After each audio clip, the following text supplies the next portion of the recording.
Shalom. Renungan malam seiman tanggal 28 April 2020 yang ditulis oleh Ibu Kathleen dan Pendeta Jonathan Kuntarap dengan judul Jaminan Tuhan. Kita berdoa. Bapa yang penuh kasih, pada kesempatan ini kami kembali lagi datang ke hadirat-Mu untuk mengucap syukur atas segala berkat dan kasih-Mu yang melimpah secara pribadi lepas pribadi di dalam kehidupan kami. Dan pada malam hari ini Bapa, kami bersyukur karena Engkau juga berikan kesempatan bagi kami untuk boleh merenungkan akan dari sebagian firman-Mu. Kiranya tuntunan Roh Kudus-Mu menjadi bagian kami semua sehingga kami boleh mengerti dan memahami firman-Mu ini. Di dalam nama Tuhan Yesus yang penuh kasih ya Bapa, kami berdoa dan mengucap syukur. Amin. Kebenaran firman Tuhan pada malam hari ini terdapat di dalam buku Hakim-Hakim 6 ayatnya yang ke-23.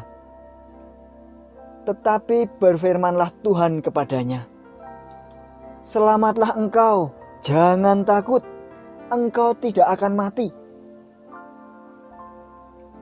Ini adalah jaminan yang Tuhan berikan sekali lagi kepada Gideon. Mengapakah sampai Tuhan harus mengulangi jaminannya kepada Gideon? Umumnya, latar belakang seseorang dapat menyebabkan perasaan rendah diri. Gideon merasa bahwa ia adalah yang termuda dari keluarganya dan ia sadar bahwa ia datang dari kaum yang kecil serta suku Manaseh yang suku yang kecil. Oleh sebab itu, Gideon merasa takut menghadapi tantangan untuk mengalahkan musuh orang Midian dan orang Amalek yang begitu banyak seperti pasir di laut. Itulah sebabnya Tuhan mengatakan kepadanya, "Jangan takut kepada Allah orang Amori." Nah, setelah Tuhan menunjukkan kuasanya kepada Gideon, justru ia merasa ketakutan. Sebagaimana yang tertulis dalam buku Hakim-Hakim 6 ayatnya ke-22 bahwa "Celakalah aku, Tuhan Allah, sebab memang telah kulihat malaikat Tuhan dengan berhadapan muka." Dalam hal ini, Tuhan kembali mengatakan kepadanya seperti apa yang tertulis dalam ayat inti di atas, bahwa "Selamatlah engkau, jangan takut, engkau tidak akan mati." Ingat, Tuhan mempunyai kuasa untuk memberikan keselamatan atau kematian. Mereka yang percaya kepadanya tidak perlu merasa takut akan kematian. Demikian juga kita tidak perlu takut untuk memberikan pelayanan sesuai dengan potensi yang telah diberikan Tuhan kepada kita masing-masing. Tuhan dapat menggunakan Gideon, seorang yang termuda dari keluarganya yang berasal dari kaum terkecil dari suku Manaseh yang terkecil. Sebab ia dapat melihat potensinya. Akhirnya, Tuhan memberikan kesempatan untuk menghadapi musuh yang telah menjajah Israel selama 7 tahun lamanya.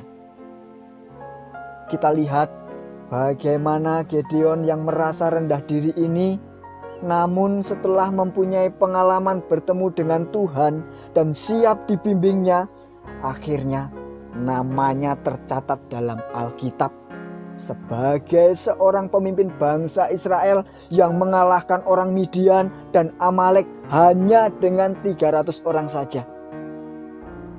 Sungguh suatu pertanda Tuhan besertanya dalam mengalahkan musuh mereka hanya dengan iman.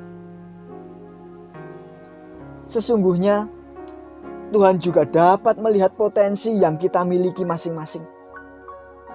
Tuhan dapat menjadikan Gideon seorang pengirik gandum untuk menjadi panglima perang dan hakim untuk bangsa Israel. Tuhan juga bisa menjadikan Daud seorang gembala untuk menjadi raja bangsa Israel. Tuhan juga bisa menjadikan Yusuf seorang budak untuk menjadi Perdana Menteri. Tuhan juga bisa menjadikan Daniel seorang tawanan perang menjadi Perdana Menteri. Demikian juga Tuhan bisa menjadikan kita masing-masing untuk menjadi alat yang ampuh dalam pekerjaan Tuhan. Pengalaman Gideon menunjukkan bahwa pertemuan dengan Tuhan, menerima panggilannya, serta percaya akan janjinya, dan siap dipimpin Tuhan untuk bergerak maju dengan iman, memberikan kemenangan yang gilang gemilang. Tuhan juga mengingatkan kepada kita masing-masing untuk jangan takut. Marilah kita terus mengikuti rencana Tuhan sehingga kita dapat digunakan semaksimal mungkin sesuai dengan rencananya yang agung. Allah yang besar akan menggunakan kita melakukan pekerjaan yang besar. Kiranya Tuhan memberkati. Amin.